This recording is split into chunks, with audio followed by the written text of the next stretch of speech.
Hello বন্ধুরা, আমাদের SDTV চ্যানেলে আপনাদের স্বাগতম।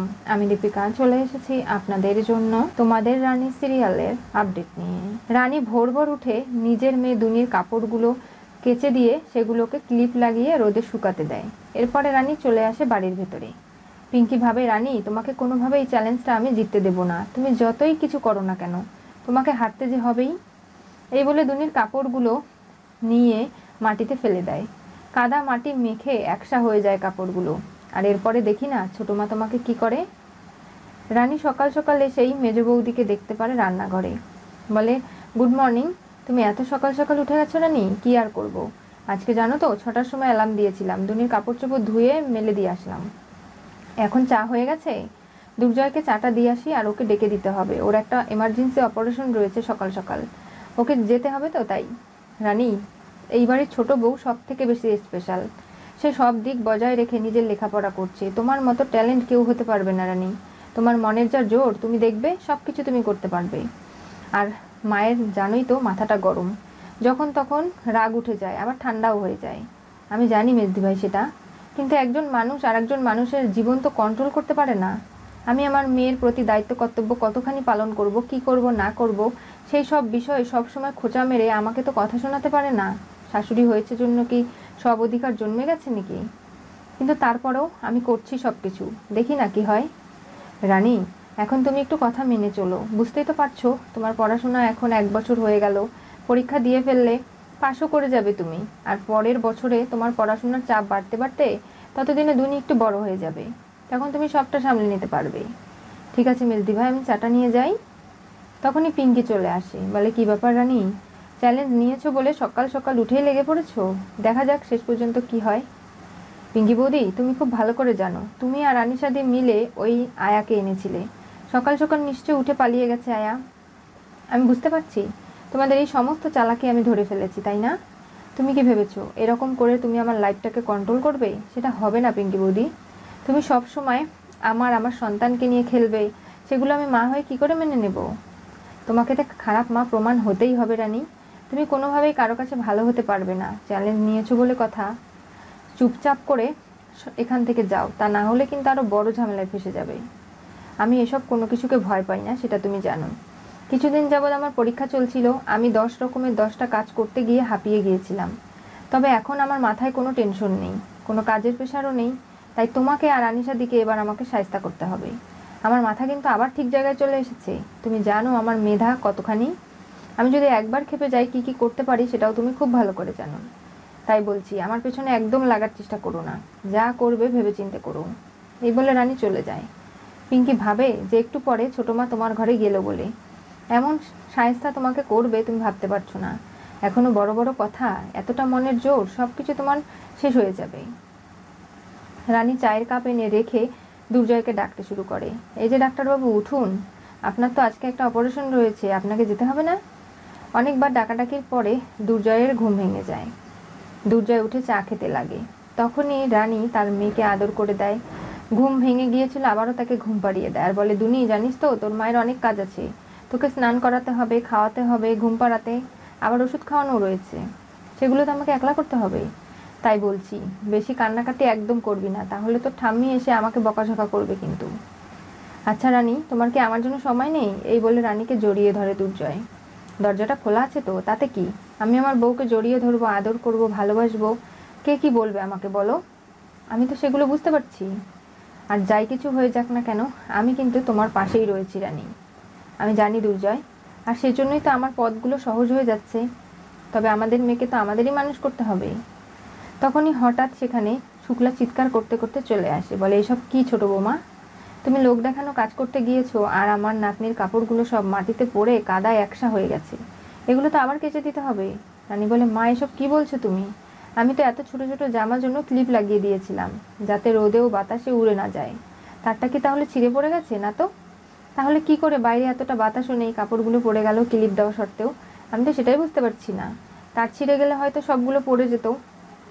আমি লজিক দিয়ে সেটা ভাবার চেষ্টা করছি, কি করবে আমি জানি না, তবে এসব কিন্তু মেনে নেওয়া যাবে না। যা কিছু হয়েছে সেটা কিন্তু ঠিক হচ্ছে না। মা বিশ্বাস করো, আমি এই কাজটা করিনি। রানী, কাজ করতে গেলে ভুল ত্রুটি হতেই পারে, তুমি সেটা স্বীকার করে নাও, কথা শেষ। এত কথা বলার কি আছে? তারপরেও শুক্লা নানাভাবে রানীকে দোষারোপ করে যাচ্ছে, বলছে তোমার শুক্লা তারপরেও রানীকে বকাঝকা করে যাচ্ছে, বলছে মেয়ের সমস্ত দায়িত্ব তুমি নেবে, বড় মুখ করে বললে তো, এখন কেন কোনো কাজ করতে পারছো না? দেখো রানী, এরকম চলতে থাকলে আমি কিন্তু তোমাকে ক্ষমা করব না। তুমি কি শুরু করেছো বলতে পারো? এই বিষয়গুলো নিয়ে তুমি কি ছেলে মানসিকতা করছো? তুমি নিজের দায়িত্ব নিজে পালন করতে পারছো না? চিৎকার চেঁচামেচিতে পিঙ্কি চলে আসে, বলে কি হয়েছে ছোটো মা, এরকম করে এই বাচ্চা মেয়েটাকে কেন বকাঝকা করছো? দেখো না কাপড় চোপড়ের কি অবস্থা হয়েছে, এগুলো তো আবার কেচে দিতে হবে। আচ্ছা, রানী ভোর ভোর উঠেই কাপড়গুলো কেচে দিয়েছে মা, আর কাজের মহিলা তো আসছে, তাকে দিয়ে আরেকবার ধুয়ে নিলে হতো না? না, তুমি সমস্ত কাজ রানী একলাই করবে, এটাই তো আমার শর্ত। আর মেজ বৌমা, তুমি কখনো রানীকে গার্ড করার চেষ্টা করবে না। আমি তো যা সিদ্ধান্ত নিয়েছি সেটাই ঠিক, তোমাকে বলেছি না রানীকে কোনো সাহায্য সহযোগিতা করতে না, করবে না। যাও গিয়ে মৈনাক এবং দুর্জয় বের হবে, তাদের জন্য জলখাবারের ব্যবস্থা করো। দেখো ছোটো মা, রানীর ভুল করে ফেলেছে, এখন আবার ধুয়ে ঠিক করে দেবে, তুমি চলো। এতটা তুমি প্রেশার ক্রিয়েট করো না, তাহলে তোর পুরো দিনটাই খারাপ হয়ে যাবে, আর সেটা কি তুমি চাও? তাই বলছি এখন বাদ দাও। রানী নানাভাবে তার শাশুড়ি মাকে বোঝানোর চেষ্টা করেও পারছে না। দুর্জয় একটা সময় পরে চিৎকার দিয়ে ওঠে, মা তুমি থামবে? কেন তুমি আমার বউকে এরকম করে কথা শোনাচ্ছ, বুঝতে পারছো না? রানীরও তো লেখাপড়া রয়েছে, অনেক কাজের প্রেশার রয়েছে, ওর একটু ভুলচুক হতেই পারে, সেগুলো নিয়ে তুমি এখন এরকম বাড়াবাড়ি শুরু করবে? তোমার জন্য আমি কিন্তু কাজে মন বসাতে পারছি না। আমার জীবনটা এরকম করে কেন অতিষ্ঠ করছো তুমি? আর দুর্জয় থাক না, আমি আবারও কাপড়গুলো ভালো করে কেচে দেবো মা, তুমি চিন্তা করো না। শুক্লা রেগে ঘর থেকে বেরিয়ে যায়। পিঙ্কি হাসতে শুরু করে আর বলে যে, দেখলে তো রানী, আমি জানতাম এরকম কিছু একটা ঘটবে, তাই তোমাকে সাবধানের সাথে কাজ করতে বলেছিলাম, কোথায় তুমি তো করলে না। তখনই রানী বুঝতে পারে এই সব কিছু পিঙ্কি বৌদির করা। ও জানতো যে এরকম একটা পরিস্থিতি তৈরি করে রেখেছে যাতে আমি মায়ের কাছে ঝাড় খাই। আর এবার আমি আর পিঙ্কি বৌদি তোমাকে ছাড় দেব না। কেউ কারো জীবন কন্ট্রোল করতে পারে না। আমি এই বাড়ির বউ বলে তুমি আমাকে এরকম করে শায়েস্তা করবে, আমি তোমাকে ছেড়ে দেবো, সেটা তো হতে পারে না। এবার তোমাকে আমি একদম এমন শায়েস্তা করব যাতে আমার বিষয়ে নাক গলানোর আগে তুমি চিন্তা ভাবনা করো। দুর্জয় রানীর চোখে জল দেখে মুছে দেয় আর বলে, দেখো এরকম করে কান্নাকাটি করো না। কপালে চুমু খেয়ে রানীকে আদর করে দেয়, বলে, দেখো আমার জামা কাপড়গুলো বের করে দাও, আমাকে তো বের হতে হবে, আমি তোমার হয়ে তো লড়াই করলাম রানী, মাকে তো ঝাড়ি দিলাম, তারপরেও তুমি এরকম করে কান্না করলে আমার কি ভালো লাগে বলো? স্বামী হিসাবে আমি যতটা পারি দায়িত্ব তোমার জন্য পালন করি না? তাই বলছি, তুমি চিন্তা করো না। রানীর মুখে তখনই হাসি ফোটে যে তার স্বামী তার পাশে রয়েছে বলে রানীর লড়াইটা কিন্তু অনেকটাই সহজ হয়ে গেছে। রানী এর পরে ভাবে যে না, কিছু একটা তো তাকে করতেই হবে। তার শাশুড়ি মা, সাধু বাবা এগুলোতে বিশ্বাসী, তাই বাড়ির সামনে রিতমকে সাধু বাবা সাজিয়ে নিয়ে চলে আসে। এমনকি রিতম এমনভাবে অভিনয় করতে শুরু করে যে সত্যি সত্যিই সে সাধু বাবা এবং পিঙ্কিকে শায়েস্তা করবেই যেবার, কারণ এইসব না করলে পিঙ্কি কোনোভাবেই তো থামছে না। আর যখন রানী খুব কষ্ট পাচ্ছিল, চোখে জল এসেছে, পিঙ্কির খুব খুশি লাগছিল। মনে হচ্ছিল যে একটা ছবি তুলে যদি আনিশাকে দেখাতে পারতাম তাহলে হয়তো আমাদের গায়ে রাগ যেত। কেন জানি না এরকম কাহিনী ঘটাচ্ছে পিঙ্কি, সেটা কেউই বুঝতে পারে। যখনই সাধু বাবার গলা শুনে শুক্লা বাড়ি থেকে বেরিয়ে আসে আর বলে, আপনি নিজে ইচ্ছা এসেছেন সাধু বাবা, আমি ভাবতেও পারছি না। সত্যি আপনাকে দেখে খুব ভালো লাগছে, আপনি যদি কিছু মনে না করেন আমাদের বাড়িতে আসুন না। অনেক গৃহদোষ চলছে, অনেক ঝামেলা ঝুট এই বাড়িতে চলছে, সেগুলোর থেকে যদি পরিত্রাণ পাওয়া যায় তাহলে খুব ভালো হতো।